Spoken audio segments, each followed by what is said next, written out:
नमस्कार बच्चों। अब मैं आपके सामने पुनः लेकर आया हूँ दो बैलों की कथा, जिसके लेखक मुंशी प्रेमचंद थे और इसके विषय में मैंने पहले भी आप लोगों से चर्चा किया था। यह पाठ बहुत ही आकर्षक, रोचक और महत्वपूर्ण है। जैसा कि मैंने बताया था कि वे दोनों बैल झूड़ी के साले के यहाँ से आ चुके थे और आने के साथ गांव वालों ने उन्हें जमकर उनका स्वागत किया। बच्चों ने उनकी काफ़ी तारीफ़ें की और जैसा कि कहा गया है कि जब वे गांव से उनके यहाँ से लौट आए, लौटने के साथ ही यह कोई नई बात नहीं थी,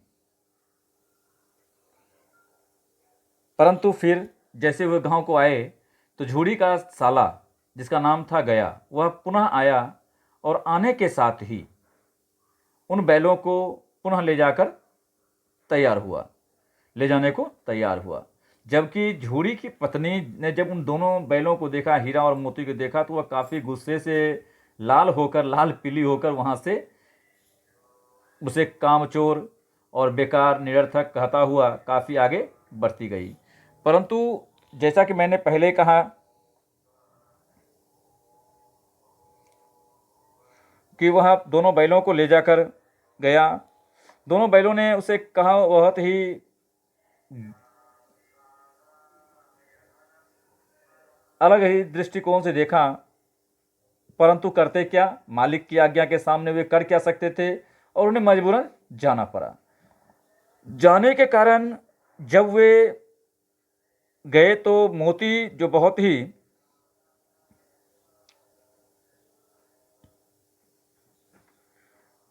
शरारती किस्म का एक बैल था, परंतु हीरा थोड़ा समझदार था।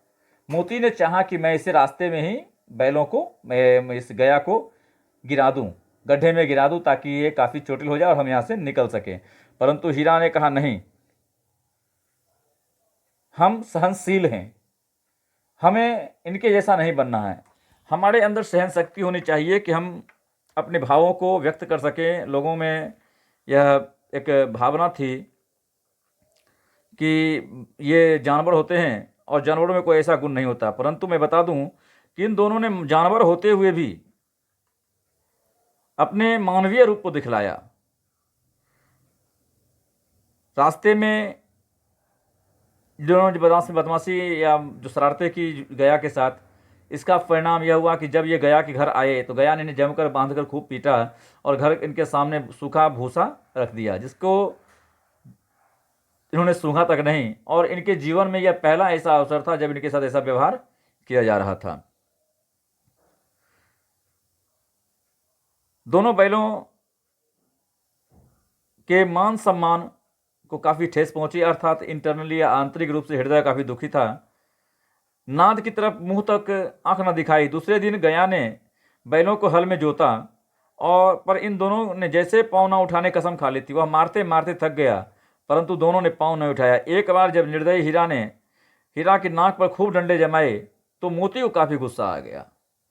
जैसे जब गया ने हीरा के नाक पर पीटा तो मोती को काफ़ी हद से अधिक गुस्सा आ गया और वह सब टूट टाट कर बराबर हो गया था।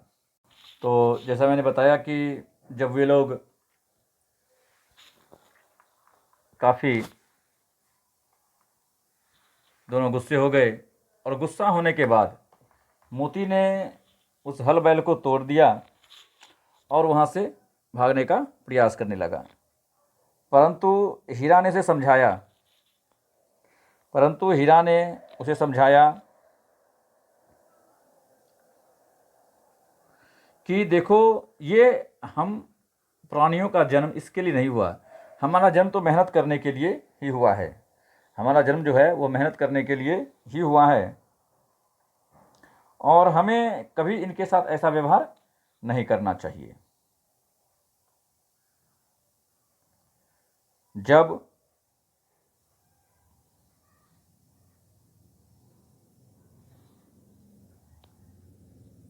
गले में इनके बड़ी बड़ी रस्सियां होने के कारण दोनों पकड़ाई में आ गए। हीरा ने मुख भसम का, भागना व्यर्थ है, मोती ने उत्तर दिया, इसने तो तुम्हारी जान ले ली थी, अगर तुम्हें कुछ हो जाता तो मैं इसे छोड़ता नहीं। मतलब बहुत ही अड़ियल स्वभाव का था।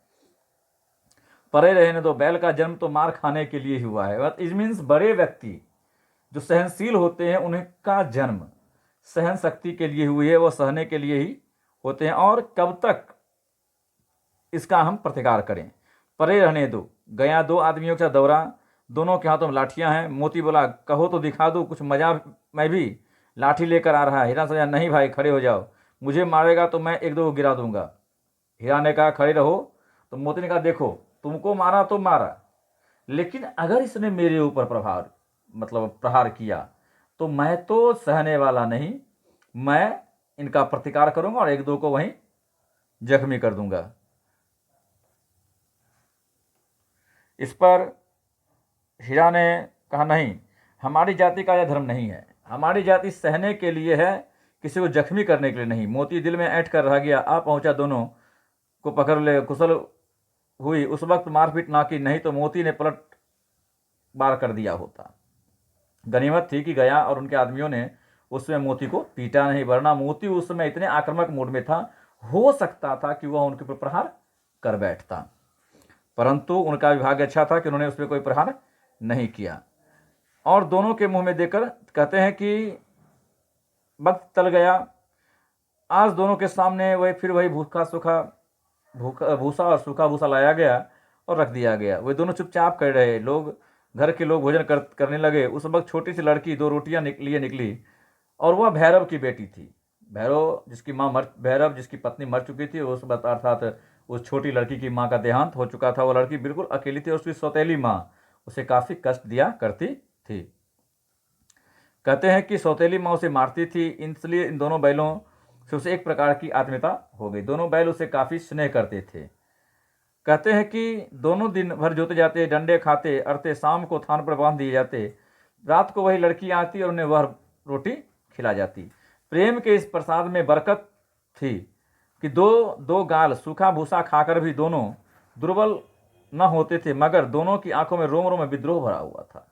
भले ही वह उस छोटी बच्ची के स्नेह के कारण वहाँ कुछ कर नहीं पाते थे, परंतु उनके आंतरिक मन में आज भी उस गया के लिए काफ़ी विद्रोह भरा हुआ दिखाई पड़ता था। कहते हैं, एकाध कहता है, मोती ने मुख हंसन से कहा, अब तो सहा नहीं जाता, बर्दाश्त नहीं हो रहा है, एकाध को सींग से उठाकर फेंक दूंगा।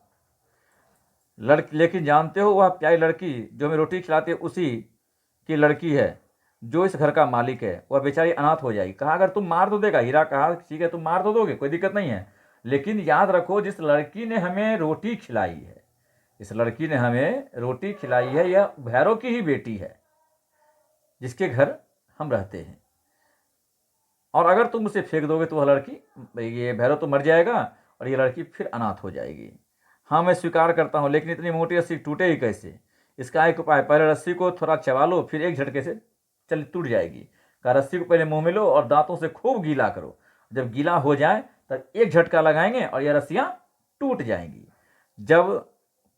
रात को जब लड़कियां रोटी खिलाकर चली गई, दोनों रस्सियाँ चबाने लगे, पर रस्सी मोटी मुँह ना आती थी। बेचारा बार बार जोर लगाकर रह जाते थे। दोनों काफ़ी प्रयास किए कि भैया रस्सी को तोड़ दिया जाए, परंतु उनके लिए संभव नहीं हो पा रहा था। सहसा द्वार खुला घर का।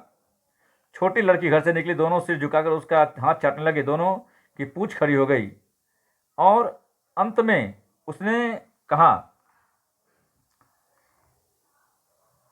कि ये लड़की बहुत ही सभ्य है।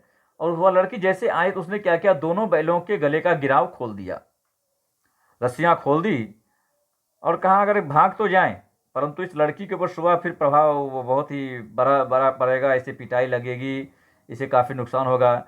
हीरा ने कहा, चलें तो, लेकिन इस अनाथ पर आफत आएगी, पर इसी पर बरस संदेह करें। लड़की चिल्लाई,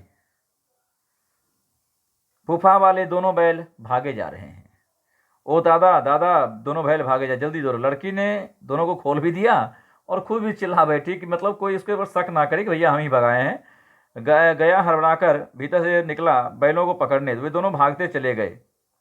काफ़ी देर तक पीछा किया, परंतु जिस रास्ते से वे आए थे वह रास्ता उन्हें दिखाई नहीं पड़ रहा था।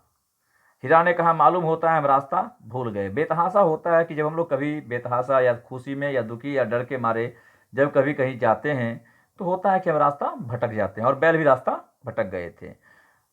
तुम बेतहाशा भागे, उसे तो वहीं मार गिराना था, उसे मार तो गिराते तो दुनिया क्या कहती, वह अपना धर्म छोड़ दे तो क्या, लेकिन हम अपना धर्म क्यों छोड़े।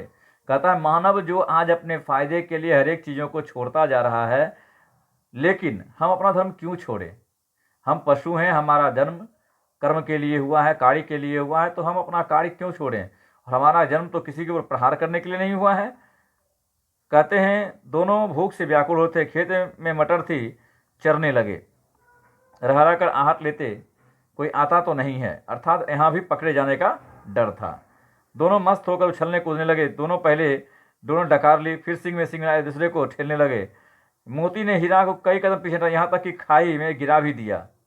जब उससे क्रोध आया तो उसने संभल उठा और मोती से मिल गया। मोती ने देखा खेत में झगड़ा हुआ चाहता है तो किनारे हट गया। जब मोती ने देखा कि खेल खेल में अब झगड़ा होने वाला है तो मोती वहाँ से थोड़ा बगल हो गया। अरे यह क्या, तभी उस खेत में एक सांड आया। सांड समझते हो ना, हाँ सांड आया। अरे हाँ, सांड सामने आ गया। दोनों मित्र बगल झांक रहे हैं। सांड नहीं है, यह पूरा विशालकाय हाथी है। उससे भिड़ने का मतलब जान धोना है, लेकिन ना भिड़ने पर भी जान बचती कहाँ है। अगर सामने सांड ने देख लिया तो छोड़ने वाला तो है नहीं। इट मीन्स ना लड़ना है ना छोड़ना है। अब आगे क्या करना है यही तुम्हें देखना है। कहते हैं, दोनों ने अपनी भाषा में बात किया। जान बचेगी, उपाय सोचो। हीरा ने चिंता से कहा, अपने घमंड में भूला हुआ आरजू विनती ना सुनेगा। अगर हम उससे रिक्वेस्ट भी करें, भैया हमको जाने दो, तो सुनेगा नहीं, क्योंकि वो घमंडी है, ताकतवर है ना, इसलिए घमंडी होगा।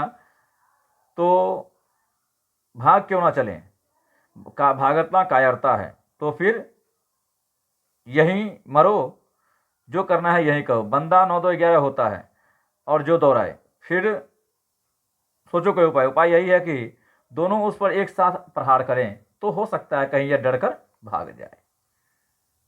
दोनों मित्रों ने काफ़ी हद तक बैल को काफ़ी प्रहार किया, शरीर पर उसे काफ़ी चोट दिए। तो सांड ने भी उन दोनों को काफ़ी चोट दिए, क्योंकि सांड भी कोई कमज़ोर नहीं था, सांड भी बहुत बलवान था, और ये दोनों बैल भी बलवान के साथ साथ बुद्धिमान भी थे।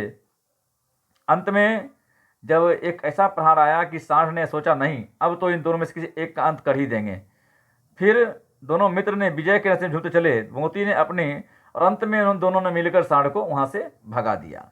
दोनों मित्र विजय के रास्ते में झूमते चले। दोनों मित्र ने अपने संगी से कहा, मेरा तो जी चाहता है कि बच्चा को मार ही डालूं। हीरा ने तिरस्कार किया, गिरे हुए बैरी पर सिंह न चलाना चाहिए, अर्थात जो पहले से ही तुमसे परास्त हो उसे हराना नहीं चाहिए। यह सब ढोंग है। बैरी को ऐसा मारना नहीं चाहिए कि वह फिर उठ ना सके। और कहते हैं, दोनों मित्रों को लाठी लिए कुछ आदमियों ने घेर लिया। हीरा तो मेरे पर ही था, निकल गया। मोती सींचे हुए खेत में था, अर्थात जिस खेतों में थोड़ा पानी होती है वहाँ से पशुओं को निकलने में थोड़ा दिक्कत होती है, क्योंकि इनके खुर होते हैं, फंस जाते हैं। उसके खुर धंसने लगे थे, भाग न सका, पकड़ लिया। हीरा ने देखा संगी संकट में लौट पड़ा, फंसेंगे तो दोनों फंसेंगे। रखवालों ने भी उसे पकड़ लिया। प्रातःकाल दोनों काजी हाउस में बंद कर दिए गए। मित्रों, अब मैं आपसे ये कहना चाहूँगा, काजी हाउस एक ऐसा जगह होता है जहाँ पे कि जानवरों को पकड़ा जाता है, रखा जाता है, पकड़ कर रखा जाता है। जैसे कि आपका खेत है और उस खेत में कोई पशु चर रहा है, और उस पशु का कोई मालिक ना हो, समझ रहे, उस पशु का कोई मालिक ना हो, तो उसे काजी हाउस में रखा जाता है, ताकि जो चीज़ की उसने नष्टीकरण की है, जो उस चीज़ को उसने नष्ट किया है, ख़त्म किया है, खराब किया है, उस चीज़ को वह वहाँ से उसे बेचकर अपना पूर्ति कर सके। तो मैं आज अभी आपके सामने इतना ही कहूँगा। You stay at your home, safe from corona. And फिर मैं आप लोगों से मिलता हूँ कल एक नए वीडियो के साथ। तब तक जय हिंद, जय Bharat, stay home with your happy. और एक बात, माता पिता की सेवा अवश्य करें। धन्यवाद।